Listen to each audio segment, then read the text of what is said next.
If you were on the scene and you were powerful, like, to be honest, like, if you're not in those files, it would be an insult because it just means that you were a bit of a loser. She wrote, "Your favorite artist has been practicing rituals in a satanic cult where they take babies from other countries and mutilate them as a form of blood sacrifice to their god." Epstein was possibly about to cooperate with the feds right before he died. Now, Oprah is limited in the context of the files, but there is clear collusion between Oprah and Jeffrey Epstein. The Department of Justice released more than 3,000 documents surrounding Jeffrey Epstein, and Oprah's name appears several times in the released documents, mostly in contact lists and correspondence, which has fueled speculation online about how well they actually knew each other. From pictures of Oprah with Epstein to their emails may link to her involvement. In this video, we're going to look at Epstein files and find out if Oprah is really connected to all of this. Oprah's name appears in the Epstein files many times across court filings, emails, contact lists, and testimony summaries. Just being mentioned doesn't mean she's guilty, but it may not be a coincidence, especially when you keep in mind all the rumors about her circulating online over years. Critics online have questioned why certain powerful names keep appearing around Epstein's network even though being listed doesn't mean involvement in any crimes. Some observers argue that high-profile friendships like hers may have unintentionally helped normalize Epstein socially. Emails suggest Epstein hoped to rebuild his reputation through media connections, including people with major platforms like Oprah. Although some say the emails are fake. To understand if Oprah was really helping Epstein, we need to go all the way back to 2007. Around this time, Oprah launched the Oprah Winfrey Leadership Academy for Girls in South Africa. Years later, the school faced a serious scandal involving abuse by a staff member, which critics say damaged Oprah's carefully curated humanitarian image.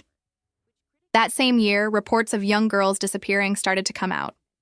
Before long, a female dorm matron was accused of physically and abusing students. More than 15 girls came forward with complaints of mistreatment. Some students later questioned how much leadership knew at the time, though no evidence ever showed Oprah personally knew about the trial of a former dormitory matron charged with abusing 6 students at Oprah Winfrey School for Girls in South Africa is resuming. Prosecutors say former dorm matron Tina Virginia Makopo tried to kiss and fondle the girls. She's also accused of kicking and hitting some of them.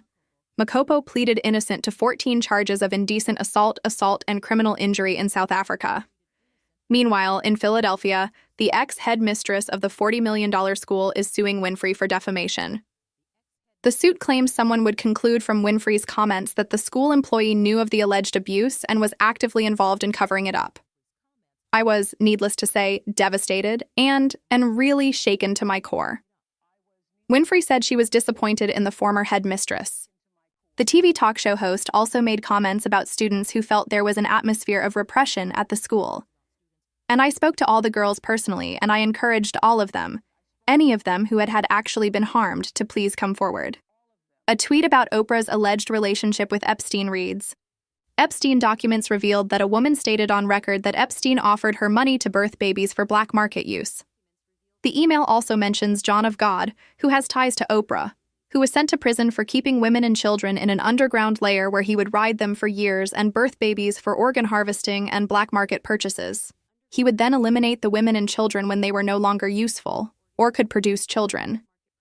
This was one sick monster who deserves more than prison and the most severe punishment possible.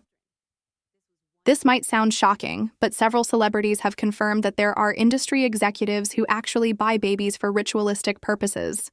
Peter J. Nygard, one of Oprah's guests, was even caught on tape trying to bribe black women to give him their aborted fetuses. It's absolutely disgusting what's going on in Hollywood. You can get paid a lot more then. So, how much do you want for it? Let's bid. I bid $500 for you. I'm prepared to bid him anyway. Whatever I bid, he's going to out me. I bought about $16,000 with eggs. Yeah. If you had abortion, that's very valuable. Umbilical cord, and placenta, even your period blood is so rich with stem cells. We regard it as waste, and it actually should be captured as recycled, and it shouldn't go to waste. It's life for somebody you know him. It's life forward. The best eggs are 16 to 18 years old. Those are the best eggs. Your eggs will be good. That's what I'm thinking. So you may not be our top candidate. No, that's fine. I know my business anyway. Using stem cells and blood from other people, especially children, is far more common than you might think. After news that Jeffrey Epstein raising kids broke out, Nicki Minaj actually tweeted what she had learned from her time in the industry. She didn't name names directly, but it doesn't take a genius to realize that her words were aimed at the same elite circles now appearing repeatedly in the Epstein files. Here's what Nicki Minaj had to say. She wrote, "Your favorite artist has been practicing rituals in a satanic cult where they take babies from other countries and mutilate and kill them as a form of blood sacrifice to their god. You see, when your master is Satan, you must constantly shed blood. However, the jig is up." And yeah, she's, not the first person in Hollywood to say that.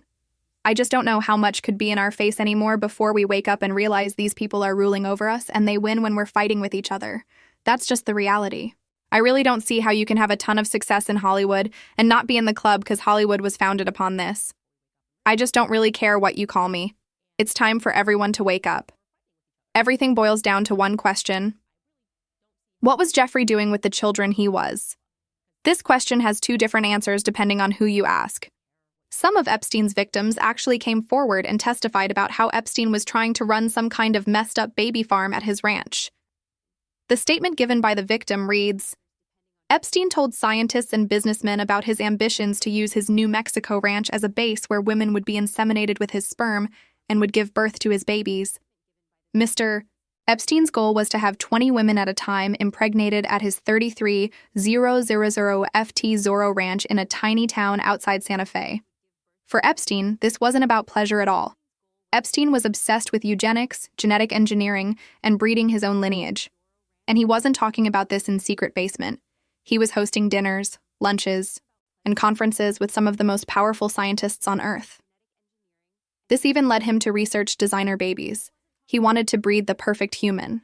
In the Epstein files, it literally shows emails that Jeffrey Epstein was creating designer babies. I really want to know why we haven't heard the DOJ talk about this, especially since some of the survivors said that this happened to them in Jeffrey Epstein's New Mexico property, Zorro Ranch. How I found out that he was working with another person to create these designer babies is because I saw him ordering a lot of 23andMe kits, and he was sending them to a lot of different people as gifts. In this email, he was sending some to Woody Allen and his adopted daughter at one point in time, who is now his wife. And I started to see a lot of emails in the Epstein files of people saying that they were pregnant to Jeffrey Epstein, or even alluding that he had actual children. Like this email in 2011 to Jeffrey Epstein, and it appears to be from Sarah Ferguson, and it said, "You have disappeared. I didn't even know you were having a baby. It's so crystal clear to me that you were only friends with me to get to Andrew, and that really hurt me deeply. More than you will know. Congratulations on your baby boy." And this email in 2006 from Glenn Dubin to Jeffrey Epstein. "I get pictures of you flying over Mount Fiji, and I have to find out from Benghazi that you have twin babies. Ava and I are so excited for you. Please send pictures ASAP." And Glenn Dubin says test tube babies. Just thinking. Started looking up the term babies in the Epstein files. And this is when I came across this. It was titled Designer Babies in August of 2018, and he has it on like an agenda. Then I found this email, and it's from Brian Bishop to Jeffrey Epstein, and it's designer baby, Brian Bishop. So, I looked up who Brian Bishop was because I was like, why are they saying designer babies? And it says Brian Bishop is a software engineer and a biohacker who gained attention for his attempts to fund and advance a do-it-yourself or DIY designer baby project using Bitcoin. His project aimed to utilize the CRISPR gene editing technology to engineer human embryos for enhanced traits, such as increased muscle mass or improved memory. And this is the next email I found about designer babies, and it's from Brian Bishop's to Jeffrey Epstein. And it says, "Here is a deck about my designer baby project. I have talked with Austin again, and we have a series of questions about how serious you are about wanting this, and what are the ground rules for me even exploring this with you and getting to next steps." Disgusting things were happening on Epstein's Island. And after Jeffrey got arrested in 2006, he was looking for a plan to rehabilitate his image. So he did what powerful people always do when the spotlight gets too close. He tried to buy legitimacy. After his arrest, Epstein pivoted hard into philanthropy. He started donating to charities, funding academic programs, and inserting himself into elite humanitarian and scientific circles. Universities took his money. Nonprofits welcomed him. Prestigious institutions gave him a seat at the table even though he was already a registered offender. This, however, didn't work as well as he was hoping. And so Epstein decided he needed someone people trusted to come out and vouch for him. Let's talk about Oprah. Now, Oprah is limited in the context of the files, but there is clear collusion between Oprah and Jeffrey Epstein. What do you mean? Well, Sarah Ferguson, yes, the Duchess of York, she is involved with Epstein, and she is involved with Oprah. Let's talk about this specifically. Sarah sent Epstein an email saying, "I want to make sure you aware I'm going on Oprah tomorrow. And she is going to ask me about my debts, the entrapment of last year, and the press about you in January. It'll be quick and at the top of this show, all of 10 seconds, a very small piece. However, I just wanted to make sure that you are aware of this and seek your advice on how you want me to answer. It will be a tiny piece. This is straight up collusion. This is Oprah passing through a message to Epstein. And you know what? Jeffrey responded to Sarah with the answer that he was supposed to give. Jeffrey was unfairly characterized as a pedophile by the tabloid press. Many years ago, Jeffrey pleaded guilty to soliciting underage prostitutes. He paid his debt to society and has sought forgiveness. I have nothing more to say." This was in 2011. This is clear collusion between Oprah, Sarah, and Jeffrey. Keep in mind that Oprah has been friends with convicted spender that has been exposed in the entertainment industry. Harvey Weinstein, R. Kelly, Sean Diddy Combs. Oprah was friends with some questionable people. And I think if it's happening every single time, it's a pattern. Harvey Weinstein was celebrated in Hollywood for decades, and Oprah defended him publicly. And did he? He was embraced, promoted, and protected until the walls finally started closing in. Oprah publicly supported victims of sexual assault in the wake of numerous allegations against Harvey Weinstein. Singer Seal Instagrammed this meme showing Winfrey kissing the disgraced mogul. It reads, "When you have been part of the problem for decades, but suddenly they all think you are the solution. Please welcome C." The 54-year-old who's appeared on Oprah's show captioned his post, "Oh, I forgot. That's right. You'd heard the rumors, but you had no idea he was actually serial-ing young star-eyed actresses. My bad." While Weinstein maintains his innocence, Seal hasn't commented further, and Oprah has not responded. This moment is a really powerful time for everybody to get woke. Fans have come to her defense, pointing out Winfrey is a sexual survivor. They also posted pics of Seal's ex Heidi Klum kissing Weinstein too. As long as people are making money in Hollywood, they don't care what the kids are going through. You get paid millions of dollars for your silence, and they literally buy you to keep you in control. These predators trap other celebrities by offering them huge amounts of money, and if you accept, you end up falling under their control. You get paid millions not just to perform, but to look the other way, to stay quiet, to stay obedient. That's how the system works. Critics argue that Hollywood's power structure often protects insiders, allowing some figures to thrive while controversies get brushed aside.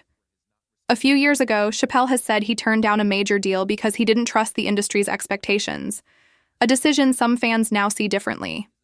After Dave said no, Oprah made fun of him. He was mocked, dismissed, labeled difficult. For years, people laughed at his decision. But now, with everything we know about how power operates in Hollywood, many are asking whether Dave saw the trap before it closed. Because when someone refuses the money, refuses the silence, refuses the control, they don't just walk away from a contract, they walk away from the system. At the time, no one realized why Dave was doing this. But now everything is becoming clear. It was completely outside of my frame of reference. I've been in show business since I was 14, and I've heard the stories, of what happens, and I've seen these kinds of things play out in front of me. Okay. When you say you heard the stories, what do you mean? What stories? I mean, you see it before. Look, Mariah Carey made a $0 million deal, and 3 months later, she's all of a sudden mysteriously crazy. Or Mar Lawrence punches through, and he's waving a gun on the street screaming, "They're trying to me." Yeah. We hear those stories, and it always happens around a time in their career where it seems as though they're crossing over next plateau. Yeah. Would you say you lost your mind? Sort of. No, not exactly. Okay.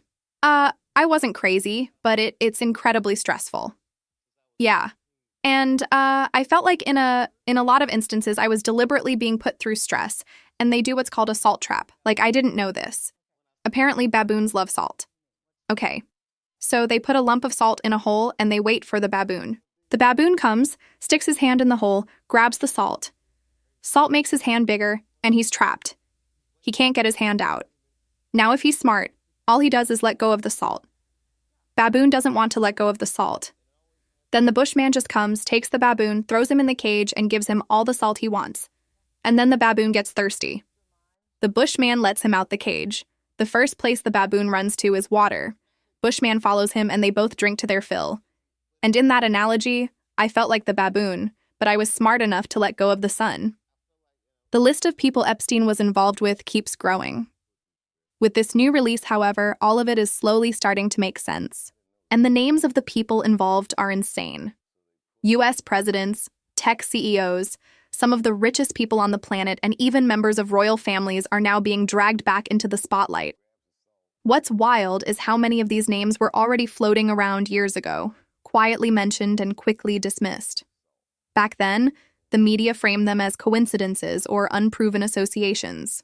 But with the latest batch of documents, those same names are reappearing alongside concrete timelines, repeated contact, and direct links to Epstein's operations.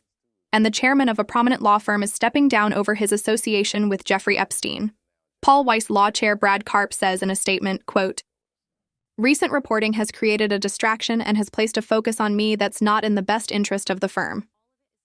The firm says Karp will remain with the firm, just in a different role. Senior Washington reporter Will Stason is here for more. Hi, Will. So what's the latest on this growing list of prominent people facing scrutiny over the Epstein files? Yeah, Diane. Well, I think, Mr. Carpet here is kind of the latest fallout from these Epstein files. Like you said, the really powerful law firm Paul Weiss announced that Mr. Karp would be stepping down after his name appeared in these files. Now, the law firm did not give a reason why Mr. Karp is stepping down, and previously the law firm denied Mr. Karp had any wrongdoing. But, with this release of these files, his name appears in the files, mostly with his assistant trying to schedule meetings with Mr. Epstein. But there's an email between Mr. Karp and Epstein where he's asking about if he could help, get his son some kind of job in an upcoming Woody Allen film. So I think these emails, obviously are continuing to have fallout across, widespread industries. It's kind of the latest fallout here.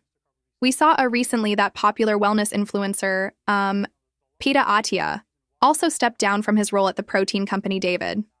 Several careers have been destroyed because of this release. And in the middle of it all is another billionaire, Bill Gates. Bill Gates and Jeffrey Epstein weren't strangers. They had a real documented relationship that kicked off around 2011. And yes, that's after Epstein had already been convicted for offenses. So this wasn't an oops, we didn't know yet situation. They met multiple times, had private dinners and meetings in New York. While we've known his name before, there are more unsettling allegations surrounding Microsoft co-founder Bill Gates. Yep. Came out as part of the release. It was revealed that back in 2013, Epstein allegedly claimed that Gates was looking to get medication to treat an STD because of having with Russian girls. Keyword Russian. We'll get back to that. Yeah. Apparently, Epstein had penned this draft email on behalf of a Gates advisor who wanted to maybe leave the Bill and Melinda Gates Foundation. So Epstein seemingly wrote in this guy's voice, "In my role as his right hand, I had been asked on multiple occasions, and in hindsight wrongly acquiesced into participating in things that have ranged from the morally inappropriate to the ethically unsound, and had been repeatedly asked to do other things that get near and potentially over the line into the illegal. From helping Bill to get drugs in order to deal with consequences of with Russian girls, to facilitating his illicit trysts with married women, to being asked to provide Adderall for bridge tournaments. I feel I owe it to my friends and future colleagues to admit a moral failure." So there was a spokesperson for Bill Gates who rejected the allegation, saying these claims are absolutely absurd and completely false. It's insane how Epstein was somehow connected to the biggest, most powerful men in the world. Did no one care that Epstein was a convicted pedophile? Well, apparently not. Some billionaires actually thought it was cool and wanted to be friends with Epstein even more after his arrest. According to a legal letter and emails included in the files, Prince Andrew and Epstein allegedly asked an exotic dancer to perform acts at Epstein's Florida home promising payment that was never fully delivered.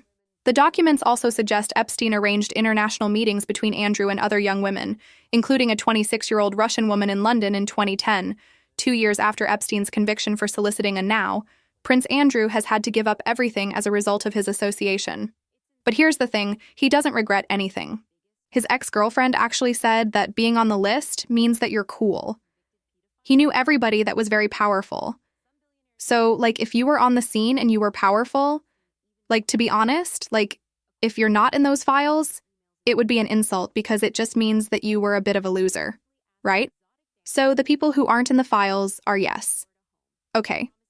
Are you in the files? Well, of course I am, because it's any journalist that wrote about it. That's an astonishing attitude, isn't it? You're the loser because you're not in this. I find that jaw-dropping. All of this begs the question, how was Epstein even allowed to be in the spaces that he was? Epstein didn't just stumble into these circles, he was placed there. Relationships like that are built through gatekeepers, intermediaries, and institutions that benefit from keeping certain people connected and certain secrets buried. Royal families don't socialize with random financiers unless someone they trust is vouching for them. And that's the most uncomfortable part of this entire story. Given how long Epstein operated unchecked, many people question whether powerful institutions failed to investigate him aggressively enough. Let me just get real and say, what do you if I gun to your head? What do you think your best assessment of what Epstein, who was Epstein? Who was he working for? Well, I don't know, right? So I'm just guessing. Everybody wants to say he was working for the Mossad. He very well could have been. He could have been working for the CIA. He could have been a guy who was on his own but also working with them, right? Like a guy that they used, but they never fully endorsed like an asset. Yeah. And a guy who could move money around. He definitely good at laundering money. The moving money around stuff was very weird because he had money through no way that anybody could ever explain. Yeah. He had an enormous amount of money through no way that nobody could ever explain, which, if you're state-funded, you're funded by Israel, and Israel's funded by America. And, there's also NOS and nonprofits, and there's ways to move money around where you can give this guy money. Yeah. So he was like Weinstein, who is an economist, right? Weinstein's a legitimate mathematician. Eric. Yeah. So when Eric met him, his first inclination was he was a fraud. He's a construct. Yeah, a construct. And did he tell you the whole story about the girl sitting on his lap? So the Epstein, while he's meeting with the Eric Weinstein for the first time, has a beautiful girl sitting on his lap. And a woman, I shouldn't say girl, he said she was in her 20s and she's sitting on his lap and he's bouncing around. So her tits are juggling around while he's asking math questions. Yeah, talking serious. So he was obviously nerd fishing. Finally, the most shocking revelation of all. There have been reports and speculation about whether Epstein cooperated with authorities, but no confirmed agreement has been publicly released. Recently released reports show that right before his death, Epstein agreed to cooperate and name everyone that he worked with. Officially, it was ruled as but between the malfunctioning cameras, the guards falling asleep, the broken bones in his neck, and the fact that he allegedly had information that could implicate billionaires, politicians, royalty, and intelligence-linked figures. And here's the part no one likes to say out loud. If Epstein was naming names, even preliminarily, that would mean some of the most powerful people on the planet had a direct incentive for him to never testify. Now, to be clear, there is no public list, no confirmed cooperation agreement released in full, and no official acknowledgement that Epstein formally became an informant before his death. According to an FBI record, Epstein was possibly about to cooperate with the feds right before he died. That on July 29, 2019, his lawyers and the federal prosecutors in this case, in very general terms, discussed the possibility of a resolution of the case and the possibility of the defendant's cooperation. Cooperation's key. Defense counsel did not make a specific proposal, and they did not indicate what the nature of Epstein's cooperation might be, if any. But it was suggested that defense counsel contact SDNY if Epstein was prepared to accept responsibility for his conduct, and/or they had a specific proposal for a resolution of this case. Okay, so maybe he was going to work out a deal and then he dies, right? That looks suspicious. This is a guy who had connections to the rich and powerful, potentially had a lot of information. Strange. She just dies, right? We're told to trust the headlines, trust the official conclusions, trust that justice was served. But if that were true, why does this story still feel unfinished? Why are there so many names, so many documents, and so little accountability? Maybe Epstein was just one man. Or maybe he was a middleman, a hub, a liability that knew too much.